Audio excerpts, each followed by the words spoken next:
Et bonne année! Je crois que c'est comme ça qu'il faut commencer cette vidéo. Bonne année! Je sais que certains et certaines d'entre vous attendaient cette vidéo avec un peu d'impatience parce que ça fait un moment que j'ai pas tourné. Faut savoir qu'entre-temps, il y a eu quand même plusieurs choses qui se sont passées, dont les vacances scolaires, des moments où on a voyagé, où on est parti de chez nous, on est parti voir nos familles respectives en fait, plus loin dans d'autres départements que le Gard. Et puis au retour, je suis tombée malade, j'ai attrapé la grippe. Et c'était sévère, ça m'a vraiment cassé et je m'en remets tout juste et ça va faire 2 semaines que ça a commencé. Après pour les habitués, vous savez que de toute façon je suis pas très rythmée dans YouTube, voilà. Je devrais, ça aiderait pour l'algorithme et compagnie, mais j'y arrive pas. Donc voilà, et encore une fois j'en profite pour vous redire que vous pouvez aussi me suivre sur TikTok, qui n'est pas encore banni ici en France, à suivre, et puis aussi sur Instagram, toujours le même nom, dédicace au présent. Voilà, alors la question que j'ai eue par Pascal d'ailleurs sur une vidéo précédente, c'est est-ce que je continue en 2025? Et qu'est-ce que je continue du coup en 2025? Mais avant de vous répondre à cette question, je voulais vous faire part un petit peu de ce qui s'est passé aussi dans mon intériorité ces dernières semaines. Et ça a vraiment pas été très simple, c'était pas très joyeux non plus. J'ai été accablée de beaucoup de mauvaises pensées, des choses qui certainement viennent de l'ennemi. Et puis c'est aussi dans mon caractère, j'ai tendance à remettre les choses en question très régulièrement et probablement aussi le temps passant, l'âge avançant, n'est-ce pas, une remise en question sur pas mal de choses. Pour ceux qui ont suivi déjà, le Seigneur m'a demandé d'arrêter mon activité professionnelle, en tout cas tout ce qui concerne les suivis en relation d'aide chrétienne et en art-thérapie chrétienne. La chose que je continue et qui fait partie des projets pour 2025, c'est de former des gens à la relation d'aide chrétienne par la créativité, donc en utilisant des processus art thérapeutiques. Voilà, donc si ça vous intéresse, le site n'a pas changé, c'est toujours la même adresse. Ce qui a changé, c'est son contenu. Et vous pouvez avoir toutes les infos dessus. En ce début de vidéo, je veux aussi remercier Johan qui se reconnaîtra pour le super petit générique d'entrée qu'il a conçu généreusement pour ma chaîne. Et c'est super, franchement. Donc j'essaierai de la remettre, si j'oublie pas, à chaque intro de mes vidéos. Et j'en profite aussi pour souhaiter la bienvenue aux nouveaux abonnés et aux nouvelles abonnées. Voilà, si vous me connaissez pas, eh bien je vous invite à regarder mes anciennes vidéos. Je m'appelle Oriane, je suis mariée, j'ai 3 enfants, j'habite dans les Cévennes et ma vie nouvelle depuis plusieurs années. Et c'est le propos de mon site internet aussi, c'est une disciple qui fait des disciples. Je m'occupe d'une église de maison aussi, petite échelle, attention, aucune prétention. Et le Seigneur me fait faire des choses qui me dépassent un petit peu, mais j'essaye de rester obéissante.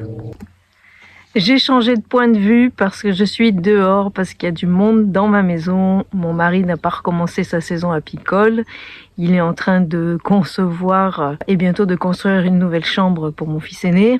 Et mon deuxième fils est à la maison parce qu'il y a une grève au collège. Donc, comme j'aime pas trop tourner, voire pas du tout, avec des gens à côté de moi, je me suis mise dans le jardin. Donc, j'ai pas de setup, j'ai rien pour tenir ma caméra. Alors, je fais avec les moyens du bord. Et donc, il y a le soleil derrière moi. Du coup, je suis un peu un contre-jour. Mais enfin, vous me voyez quand même suffisamment. Alors avant de vous dire un petit peu les projets de 2025, j'avais à cœur de vous partager un petit peu mon mal-être de ces dernières semaines et aussi de faire une rétrospective de ce que le Seigneur m'a permis de vivre sur toute l'année 2024. D'ailleurs, je me suis rendu compte qu'il fallait que j'écrive. Je suis même allée sur mon fil Instagram pour m'aider à me remémorer. Alors je vous encourage vraiment à prendre des photos, à avoir des traces en fait des choses parce qu'on oublie très très vite et c'est dangereux d'oublier parce qu'en fait le fait de se rappeler, de le noter et puis de l'exprimer comme je vais le faire là dans quelques minutes, ça permet à la fois de reprendre sa place et c'est finalement ce qui m'a fait sortir un peu la tête de l'eau après plusieurs semaines un peu de remise en question totale. Si je dois partager mon mal-être, il faut que je sois honnête avec vous. J'ai eu une période où j'ai absolument voulu tout arrêter. Les réseaux sociaux, bien sûr, mais aussi ce que je fais ici dans la vie en local. Il faut savoir que dans le temps où le Seigneur m'a vraiment demandé de me consacrer un petit peu plus à lui, à diminuer mon temps de travail et à compter sur lui pour mes finances, j'ai eu un gros syndrome de l'imposteur. Voilà, j'ai été énormément attaquée dans mes pensées, à tel point que j'ai dû demander à une amie, Élise, je ne sais pas si tu regarderas cette vidéo, de m'aider à la restructuration de mon site internet, à la rédaction de mon site internet, parce que j'étais vraiment blindée de mauvaises pensées en fait, sur moi-même. Et ça, c'était douloureux. J'ai eu vraiment beaucoup de mauvaises pensées du genre mais tu te prends pour qui, etc., etc.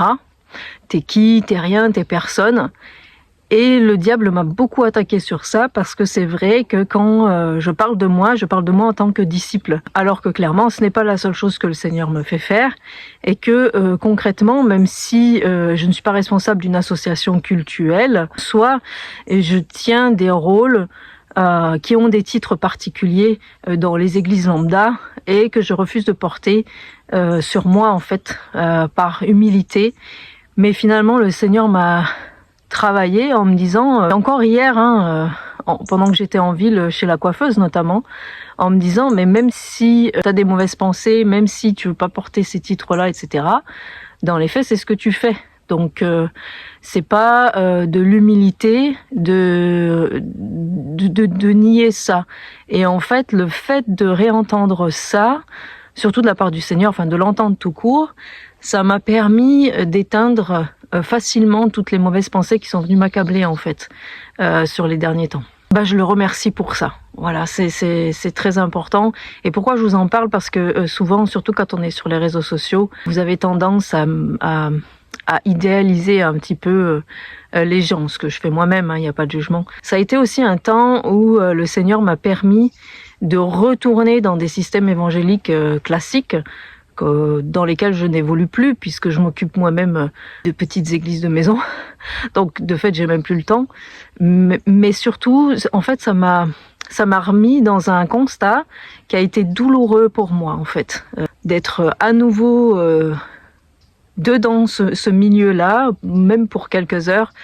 Ça a été très douloureux pour moi. Et je le savais déjà, mais le Seigneur m'a quand même mis, certes, face à des belles choses, mais aussi face à des dérives, face à des chrétiens qui ont soif, qui cherchent l'homme ou la femme de Dieu, mais qui sont dépourvus des bases, en fait, de ce dont ils ont besoin, pas seulement pour être des bons croyants ou des bons chrétiens, mais surtout des disciples, comme ne serait-ce que juste la nouvelle naissance.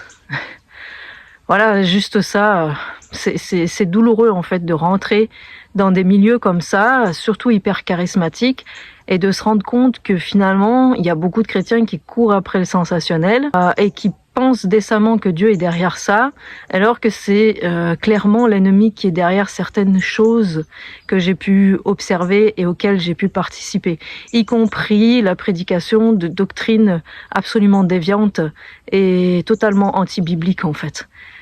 Et voire même, j'ose le dire, totalement New Age. Vous me direz, mais ça me concerne pas. Dans un sens, ça me concerne pas, mais en même temps, si, ça me concerne parce que j'ai quand même de plus en plus de chrétiens qui me contactent, qui se rendent compte qu'il leur manque quelque chose et qui me demandent de l'aide. Et donc, je me retrouve à nouveau dans cette position où l'ennemi vient me redonner des mauvaises pensées et puis des choses à l'intérieur de moi aussi, parce que l'ennemi se sert forcément de portes ouvertes, et où vient remettre en question ma pertinence, ma crédibilité, mon identité, qui je suis, qu'est-ce que je dois faire pour le Seigneur. En dehors de tout ça, il y a eu aussi beaucoup de temps où il y a eu des choses aussi ici en local, dans mon quotidien, dans ma famille, dans l'église de maison, tout ça, qui m'ont beaucoup challengée, qui m'ont fatiguée même, qui m'ont épuisée, où je trouvais que c'était quelque chose qui me faisait perdre mon temps et où j'avais pas forcément envie de le confronter, etc. Des moments où je me disais, mais j'ose le dire aussi, un point les derniers mois où je m'ennuyais littéralement dans ce que je faisais en local, où j'étais arrivée dans une phase d'ennui, où j'avais l'impression que les choses se répétaient sans arrêt, que ça n'évoluait pas. Ce qui est faux, parce qu'il y a quand même beaucoup de choses qui se sont passées sur cette dernière année, mais si vous voulez, moi j'ai un caractère qui est, mon mari pourrait vous le dire, qui est tout sauf routinier. Alors je sais que la routine est importante dans la construction d'une personne, voilà, même quand on est parent et qu'on a des enfants d'autant plus. Mais si vous voulez, moi mon caractère, c'est c'est tout sauf routinier. J'ai besoin de changement, j'ai besoin que ce soit pas toujours pareil, et j'ai besoin un petit peu d'aventure, si vous voulez. J'ai besoin qu'il y ait des choses, entre guillemets, extraordinaires, mais dans le sens littéral du terme, qui se passent. Parce que sinon, je m'ennuie très très vite. Et c'est comme ça dans toute ma vie, pas juste ma vie spirituelle. Aussi, une autre chose qui commençait à me poser vraiment question, c'est ma pertinence sur les réseaux sociaux. À savoir que le réseau social sur lequel j'ai le plus de visibilité actuellement, c'est sur TikTok. Mais les derniers temps, je tournais entre 500 et 1000 vues par vidéo. Et du coup, je me demandais si ça avait encore un impact. Sachant pertinemment que si je suis sur le réseau, c'est vraiment par obéissance au Seigneur, concrètement. Même si j'aime transmettre, même si j'aime partager, de moi-même, je préférais pas y être, sincèrement, et d'autant plus que je trouve quand même, globalement, que les réseaux sociaux, ce sont des endroits qui sont quand même très toxiques, de manière générale, et TikTok en particulier. J'en suis arrivée, il y a 2 jours, à commencer à prier sérieusement, à demander au Seigneur de me dire, en fait, qu'est-ce que je dois faire, qu'est-ce que je dois continuer ou pas. Parce que, de un, je trouve que c'est sain de le faire, de pas s'appuyer sur des acquis ou sur des choses qui sont rentrées tellement dans notre routine qu'on estime que c'est normal qu'elles en fassent partie. Et de 2 aussi parce que, comme je vous ai dit, il y a eu beaucoup de remises en question sur mon identité, sur ma pertinence, sur ma crédibilité, comment le Seigneur veut se servir de moi et tout ça. Et puis pourquoi moi? Peut-être si vous voulez nous emmener ailleurs ou j'en sais rien. Enfin voilà, vous voyez, c'était un peu fouillis. Et puis le fait de partir aussi pendant les vacances scolaires, de sortir du rythme de ce qui se passe ici en local, ça m'a permis de vraiment aussi prendre plus de recul. Mais du coup, ça a été la dégringolade à partir du moment où il y a eu en plus la grippe qui est arrivée, où vraiment les derniers jours, ça a énormément joué sur mon moral. Finalement, ce qui s'est passé suite à cette prière, c'est que dès le lendemain, je devais partir en ville pour aller chez le coiffeur pour mon 2e fils qui sortait du collège plus tôt. De fait, en ville, le Seigneur m'a permis de croiser plein de gens. Juste après cette prière que je lui ai faite, de savoir, mais si tu veux que je continue concrètement, faut que tu me le montres, parce que de moi-même, j'ai plus envie en fait. Voilà.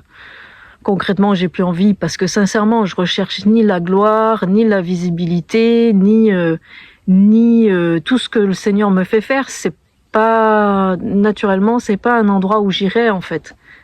C'est pas des choses que je ferais de moi-même, si vous voulez. Donc, dans l'autre sens, même si j'ai de la joie à servir Christ, je m'accroche pas à ces choses-là. Comprenez? Et franchement, le jour où Dieu va tirer le rideau et me remettre dans l'ombre, ça me va. J'ai pas de problème avec ça. Voilà. Mais ça fait aussi partie de ma personnalité d'avoir besoin en fait d'un but, d'une mission pour pouvoir continuer. Sinon, j'ai l'impression que les choses elles perdent du sens. Et si je trouve pas de sens dans ce que je fais, non seulement je m'ennuie, mais en plus j'ai envie d'arrêter en fait. Donc si vous voulez, c'est pas le fait qu'il y ait du fruit dans ce que je fais, et encore je trouve qu'il y en a pas assez, qui va me motiver en fait à continuer. Ça va me donner de la joie, ça va me donner envie de louer le Seigneur, mais c'est pas vraiment ça qui va me donner envie de continuer. Parce que ce que le Seigneur me fait faire, j'en ai bien conscience, ce n'est pas anodin. J'ai des responsabilités et j'aurai des comptes à rendre auprès de lui. Et c'est une tâche qui est pas toujours simple. Voilà, et je suis pas quelqu'un de parfait, etc., etc. Suite à cette sortie, il s'est passé plein de choses. J'ai pu prier pour plusieurs personnes, pour leur guérison, etc. Donc j'ai tout. Et puis c'est des personnes que j'ai même pas cherchées, qui sont venues vers moi, qui m'ont quasiment sauté dessus. C'était comme si j'étais un aimant et puis que j'attirais les gens juste en étant dans ma ville. Et j'ai compris. J'ai dit ok Seigneur, j'ai compris. J'étais avec mon fils. Même mon fils, il était là. Bah ouais, mais maman, c'est normal. C'est ce que vous faites. Depuis longtemps maintenant, donc pour lui c'était basique, c'était normal, c'était logique. Pour moi non, en fait. C'est-à-dire que si vous voulez, même si le Seigneur m'a déjà permis de participer à plusieurs guérisons, à plusieurs délivrances, à plusieurs nouvelles naissances, etc., c'est toujours quelque chose que je sais que c'est une grâce de le vivre. C'est pas quelque chose que je sais que c'est logique et normal de vivre. C'est quelque chose qui me dépasse en fait. Je me sens pas plus que les autres, sincèrement. Voilà, c'est pour ça qu'il y a eu une grosse remise en question aussi, de dire mais enfin, moi je suis personne quoi. Ça peut se passer même sans moi en fait. Et puis souvent la question de se dire, mais puis si un jour ça s'arrête, parce que quand on a commencé, si vous voulez aussi, à toucher à cette vie-là, la vie de disciple que tout le monde devrait vivre en fait, concrètement, où il y a de la puissance dans l'annonce de l'évangile, où il y a de la puissance dans la guérison, dans la délivrance, dans les nouvelles naissances, etc. Déjà, le diable est venu m'attaquer de plus en plus, même au moment même où je chasse des démons, en me disant, regarde, ça marche pas, alors que la personne est en train de manifester, qu'il y a un démon qui est en train d'être chassé. C'est devenu obsessionnel. En fait, le diable est venu me mitrailler de pensées pour me paralyser, pour m'arrêter, pour me décourager. Et même si cette vie de disciple, elle devrait être normale pour tout le monde et que c'est celle que je vis, il y a quand même cette question qui vient de l'ennemi, et si un jour ça s'arrête. Et puis, c'est là où la clé, c'est vraiment l'intimité avec le Seigneur, dans le sens où Jésus m'a dit, mais Oriane, concrètement, comment tu voudrais que ça s'arrête ? Par quel biais ça pourrait s'arrêter ? Et à partir du moment où j'ai entendu cette question, j'ai commencé à réfléchir, et la réponse est venue par plusieurs biais, de manière assez évidente. La réponse c'était, mais la seule raison qui ferait que ça s'arrête, c'est si toi et moi, c'est-à-dire moi et le Seigneur, on n'est plus en relation. En fait, c'est ça la réponse. Et si vous voulez, dans tout ce tumulte, dans tout ce flot de mauvaises pensées, le Seigneur m'a quand même parlé, il est resté fidèle, et je le remercie, je le glorifie pour ça. Et donc, il s'est passé toutes ces choses aussi en ville, entre avant-hier et hier, où je suis descendue en ville. Je me suis décidée à relancer un peu TikTok, parce que les derniers temps, j'étais restée genre sur des versets, sur ce que j'appelle des post-it, c'est-à-dire des petites phrases que je trouve un peu punchline, un peu percutantes, en me disant que de toute façon, les gens sur TikTok, ils ont allez, grand maximum 30 secondes d'attention, et que donc c'est pas forcément la peine de faire des vidéos de 5, 10, 15 minutes, parce que je perds beaucoup de monde. Et puis qu'en plus moi ça me prend du temps, de l'énergie, puis que j'ai pas trop envie. Les derniers temps j'avais pas trop envie, mais là je me suis dit allez, je vais relancer un peu TikTok. Je vais lancer une vidéo qui parle en fait des incendies à Los Angeles. Je suis tombée en fait sur l'interview d'un monsieur dont la maison est la seule qui n'est pas brûlée dans les 2 quartiers dans lesquels il est en fait. Et bon, après il y en a qui disent que c'est fake, etc., etc. Moi je crois pas. Je me suis renseignée quand même, mais peu importe. Dans cette vidéo, j'ai lancé le message que, en gros, pour moi, c'était l'image de l'arche. En fait, qu'il était encore temps de monter dans l'arche, d'être considéré comme juste par Dieu, en fait, avant le retour de Christ. Qu'il était encore temps, qu'on est dans le temps de la grâce.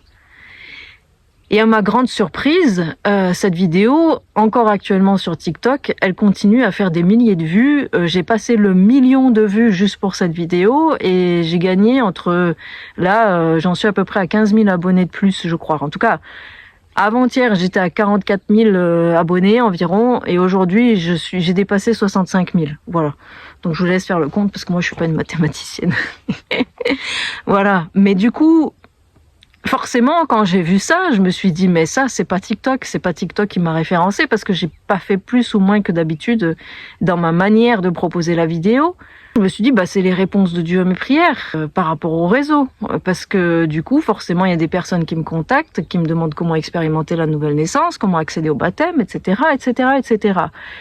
Et c'est la seule raison pour laquelle je suis ici sur YouTube et sur TikTok et sur Instagram. C'est pour évangéliser. Voilà, j'ai pas d'autre raison en fait. Moi, je me dis, c'est pas l'algorithme de TikTok, là, c'est l'algorithme de Jésus, vu le message. Donc, en 2 jours, si vous voulez, suite à une simple prière, le Seigneur m'a montré à la fois que je devais continuer en local ce que je dois faire, et continuer sur les réseaux ce que je dois faire, et que ça vient vraiment de lui, et que c'est pas parce que y a des moments où je suis fatiguée, etc., et où j'ai moins d'entrain, moins de motivation, moins d'envie, que pour autant je suis pas là où je dois être. Voilà, concrètement. Alors c'est un message qui est tout à fait banal en soi, mais on a besoin de l'entendre, n'est-ce pas? Cette remise en question aujourd'hui, elle est plus là. Voilà, probablement qu'il y en aura encore d'autres. Probablement aussi qu'un jour le Seigneur me demandera d'arrêter. Je m'y attends, sincèrement. Mais du coup, en tout cas pour les mois à venir, je continue. Je vais passer un petit peu à une rétrospective de ce que le Seigneur m'a permis de vivre en 2024, en famille, en église, etc. et sur les réseaux. Parce que je me suis dit, si moi ça m'a encouragé, vous aussi ça va vous encourager. Alors j'ai dû prendre des notes. Parce qu'en fait, je me suis vraiment rendu compte qu'il y a beaucoup de choses dont je me souvenais même pas, en fait. Et quand j'ai commencé à écrire et j'ai vu que ça prenait 2 pages, je me suis dit, mais waouh, en fait, il y a beaucoup de choses. Donc je suis partie du plus récent au plus ancien, mais du coup, moi, je vais essayer de vous le retransmettre du plus ancien, c'est-à-dire janvier 2024 jusqu'à aujourd'hui. Il faut savoir aussi qu'il y a 3 jours, je crois, c'était mardi soir, et au moment où je tourne, on est jeudi. Et probablement que la vidéo sortira demain vendredi. Le Seigneur a permis que je sois avec plusieurs frères et sœurs que je connais ou que je connais moins ou que je connais pas encore en visio avec Torben Sondergaard. Pour ceux qui connaissent pas, je vous recommande vraiment de le connaître parce que concrètement, c'est un des hommes qui a permis que je vive la vie que je vis aujourd'hui. Voilà. Pour moi, c'est un homme de la même trempe que l'apôtre Paul, mais version 2025, quoi. Ça, c'était il y a 3 jours, c'est le plus récent, mais ça fait quand même partie des choses, des choses qui sont venues comme des réponses aussi de la part du Seigneur. Parce que dans ce qu'il a dit, clairement, j'ai eu l'impression qu'il était dans mon intimité avec Jésus. Parce qu'il y a vraiment des choses qu'il a dites qui étaient pour moi, quoi. Il y a 1 an, en fait, on a passé un week-end de Nouvel An au Gros du Roi par chez nous, en dehors de nos familles. C'était un temps où c'était compliqué, autant avec ma famille qu'avec ma belle famille. Et j'étais pas prête, pour plein de raisons, à les revoir. C'était aussi un moment où mon mari était en plein jeûne. Il a jeûné pendant 2 semaines. Et son témoignage est sur ma chaîne d'ailleurs. Vous pouvez regarder la vidéo, vous verrez ce que ce jeûne lui a apporté. Ça, c'était glorieux, parce que c'est la première fois que je voyais mon mari jeûner, et c'était très fort, très puissant ce qui s'est passé pendant ce jeûne. Ensuite, on a eu une réunion d'église de maison, un rassemblement, chez nous c'est le samedi, et je crois que c'est la réunion, en tout cas si on n'a pas été le plus nombreux, quasiment une réunion où on a été les plus nombreux. Et puis c'était un jour où moi-même je jeûnais. Ça faisait 1 semaine en fait. Personne ne savait à part mon mari puis quelques frères et sœurs, mais vraiment pas beaucoup, genre 2 personnes. Et je voulais pas que ça se sache. Et ça devenait un peu dur pour moi. En fait, le fait d'avoir été en déplacement, ça a été compliqué. C'était un jour où il y avait un anniversaire, c'était un jour où il y avait beaucoup de monde, c'était un jour où il y avait beaucoup de nourriture, c'était un jour où il y avait la musique, etc. Et c'était trop pour moi. J'avais des acouphènes, des vertiges. J'ai cru que j'allais tomber dans les pommes à un moment. Donc j'ai mangé un quart de pomme et puis on m'invitait à manger plus et je voulais pas dire pourquoi je voulais pas manger plus. Enfin bref, c'était compliqué. Même dans la voiture, j'avais l'impression que la voiture se déplaçait puis que mon corps restait en arrière de la voiture. C'était très bizarre. C'était un jour très bizarre. C'était un jour aussi où je recevais une de mes belles-sœurs à la maison. Et du coup, j'ai dû lui dire quand même. Mais c'était un jour glorieux parce qu'en fait, j'ai une sœur du nom de Sophie qui m'a demandé, en fait, qui est venue vers moi, et puis qui m'a demandé de venir avec elle, si c'était ok de venir avec elle pour prier pour une jeune femme qu'elle avait ramenée à la réunion pour qu'elle soit baptisée dans le Saint-Esprit. Et en fait, le Seigneur s'est vraiment servi de ma faiblesse parce que cette sœur, elle s'est mise à parler en langue d'une manière tellement forte, tellement puissante. Elle a eu très chaud et d'un coup, enfin bref, c'était un moment puissant. Ensuite, il y a eu le témoignage de Luna sur ma chaîne. Donc Luna, c'est une sœur qu'on a baptisée il y a quelque temps, qui aujourd'hui nous ouvre sa maison en fait pour nos réunions, etc., qui va dans les rues, enfin qui vit plein de choses avec le Seigneur qui sont glorieuses. Et je le compte parce que ce témoignage il permet à quand même beaucoup de personnes de se rendre compte que on a un Dieu qui est tout puissant. Donc pareil, si vous l'avez pas encore vu, je vous encourage à voir le témoignage de Luna. Et j'espère plus tard qu'il y aura d'autres frères et sœurs de nos églises de maison qui accepteront de donner leur témoignage pour cette chaîne YouTube. Dans cette année qui s'est écoulée aussi, j'ai été interviewée en fait par une artiste qui a un projet en lien en fait, si vous voulez, avec la forêt, où en gros, elle a interviewé des gens pour avoir des fonds sonores pour des endroits comme des musées, etc. Et en fait, je ne sais plus par quel biais, elle m'a demandé si j'étais ok qu'elle m'interviewe pour faire du lien entre la foi et la forêt. Et en fait, c'est une personne qui est totalement dans le New Age, qui est bouddhiste, etc. Je l'ai fait. Plus tard, on a été chez elle avec mon mari et mes enfants parce qu'elle nous a invités. On lui a annoncé l'évangile. Aujourd'hui, elle n'est pas prête encore. Et puis, elle a accepté qu'on prie pour elle parce qu'on a vu qu'elle boitait. Et en fait, elle avait une jambe plus courte que l'autre et sa jambe s'est rallongée. Et dans cette année, on a eu des temps de vacances qui nous ont été offerts en Charente-Maritime et en Haute-Savoie. Donc ça vient de ma belle famille et c'était vraiment des temps qui nous ont fait énormément de bien. En fait, c'est tombé au même moment où Samir et Sonia, avec qui on travaille actuellement, ont été invités par une sœur de notre église de maison dans la maison de sa sœur. Et en fait, ça tombait sur les mêmes dates. Donc on s'est vus, on a pu aussi voir des frères et sœurs de Nantes, dont Édouard qui s'occupe de TLR France.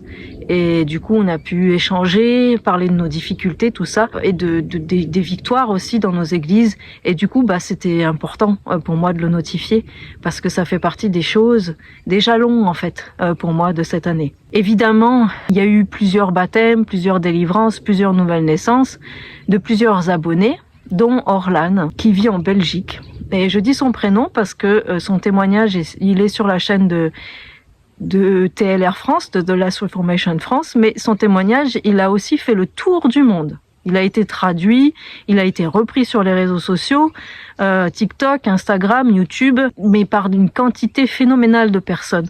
Donc son témoignage, il a fait des millions et des millions et des millions de vues. Et il faut savoir que dans la vidéo que vous trouverez sur The Last Reformation France, il y a un aperçu de son baptême, de sa délivrance dans les eaux du baptême, et donc après, elle témoigne, elle explique qu'elle venait du New Age, etc., etc. Et c'est très fort pour moi parce que Orlan m'a contacté parce qu'elle était abonnée à ma chaîne TikTok pour commencer la formation en relation d'aide chrétienne avec moi. Et de fil en aiguille, j'ai fait ce que j'ai pu, mais surtout le Seigneur, pour la mettre en contact avec l'équipe de Paris et de Belgique pour sa nouvelle naissance. Donc ça pour moi, c'était vraiment glorieux. Et sachant son parcours, je remercie vraiment le Seigneur.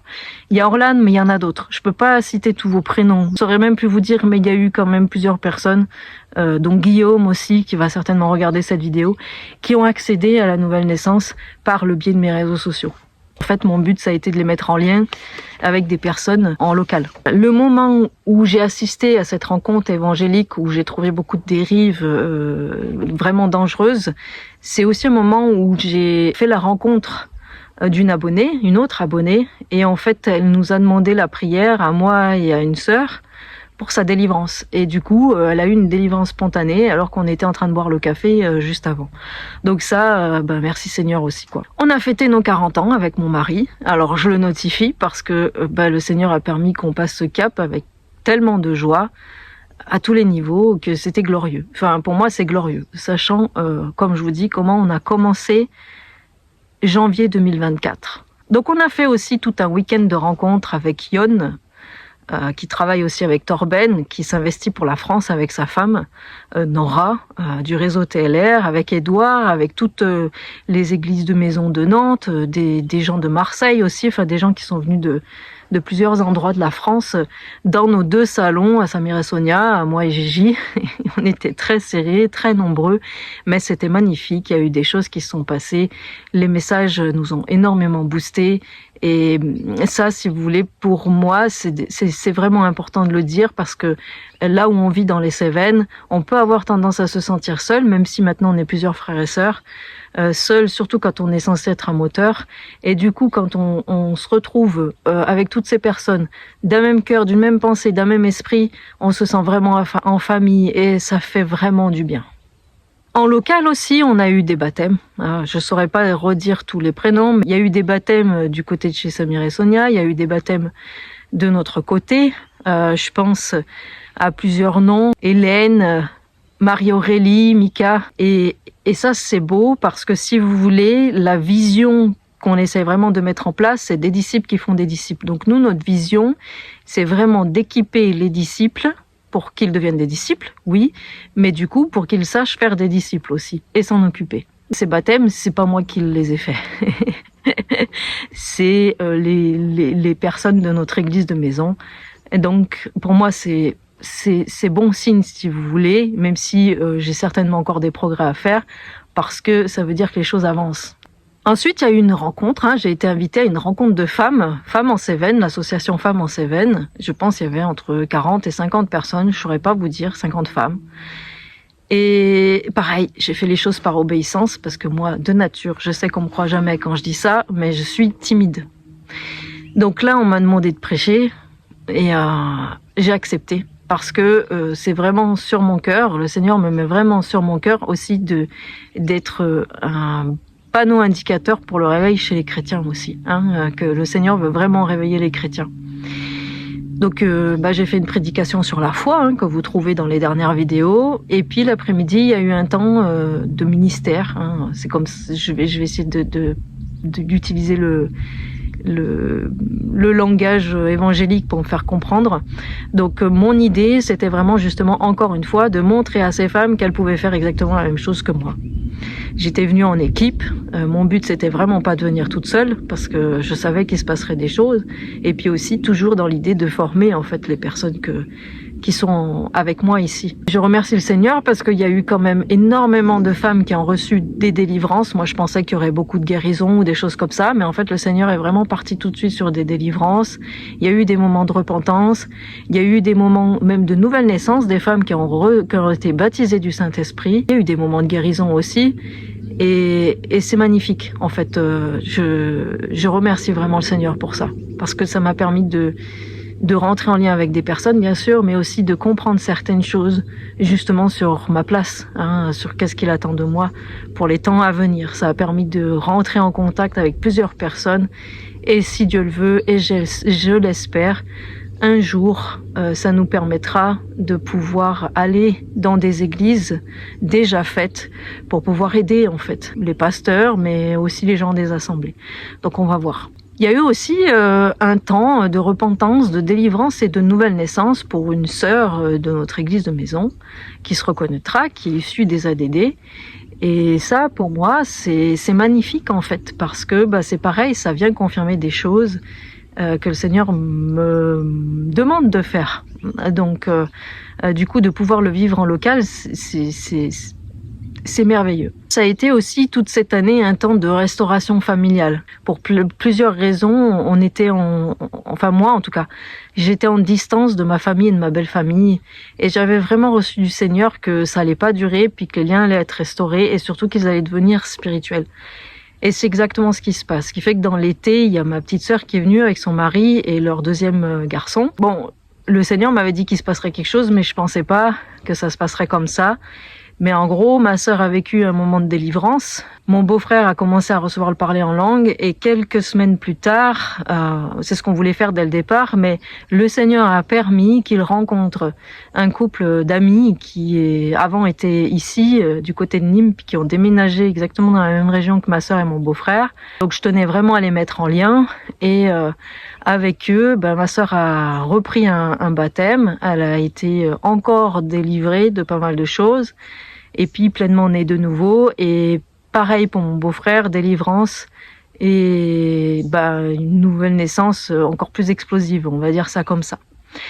J'espère qu'un jour ils témoigneront sur cette chaîne. Voilà, on verra bien. C'est comme ça que après plusieurs années où on ne s'est pas vu, le Seigneur a fait les choses dans cette restauration de liens familiaux. Et puis ça a été la même chose du côté de ma belle famille, où le Seigneur nous pousse à énormément témoigner de ce qu'on vit en fait actuellement, alors qu'on se sent pas du tout parfait, qu'on sent qu'on doit faire des progrès, puis que on se sent tout petit, hein, souvent, honnêtement. Mais il y a eu un week-end, justement pour nos 40 ans, où on s'est tous retrouvés avec ma belle famille, chez un de mes beaux-frères qui est dans l'Hérault, où mon mari a eu à cœur qu'on passe un temps de prière pour un de nos neveux qui est né avec une spina bifida. Mais bon, c'est un miraculé. Il faudrait que sa maman ou son père vous témoigne de tout ce qui s'est déjà passé, en fait, dans la vie de cet enfant, qui était destiné à être, si pas mort, dans un fauteuil roulant, à pas pouvoir bouger grand-chose en fait.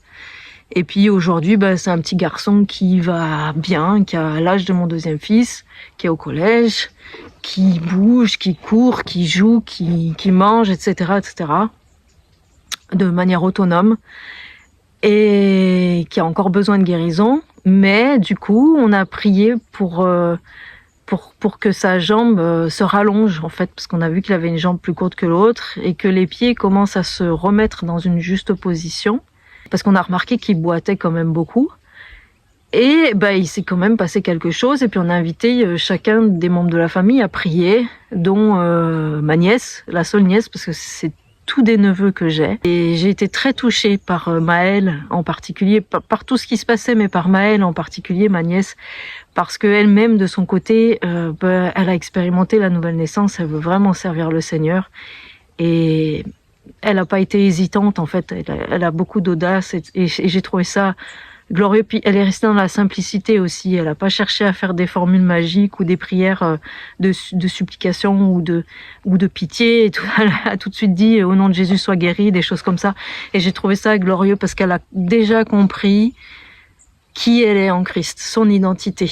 Et à son âge, c'est magnifique. Voilà, c'est magnifique. Aussi, ce qui s'est passé, c'est que le Seigneur nous a poussés, mon mari et moi, pas seulement agir en hyper local, mais aussi un petit peu plus loin, sur Montpellier, en Corrèze. Bientôt, je l'espère, du côté de Toulon. Bientôt, du côté des Alpes-Côte d'Azur, je crois que ça s'appelle comme ça, ou je sais plus. En tout cas, le Seigneur nous fait bouger.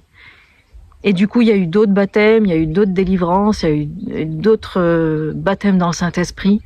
Et c'est magnifique parce que le Seigneur, en fait, il est en train de créer aussi des cellules de maison à plusieurs endroits, et c'est super, en fait. Ça nous pousse à aller plus loin. Et puis, je voulais vraiment témoigner avant de passer au projet, parce que cette vidéo, elle est longue, hein, elle est longue. En fait, je voulais vraiment vous témoigner de ce baptême de Florence, qui habite en Corrèze. Il y a eu Corinne, que nous avons baptisée quelques semaines avant, ici, sur notre terrasse. J'ai laissé la vidéo de témoignage sur TikTok et sur Instagram d'ailleurs, qui vit dans le Lot. J'ai pu, avec mon mari, montrer à Corinne comment faire et à l'ami de Florence comment faire, en fait.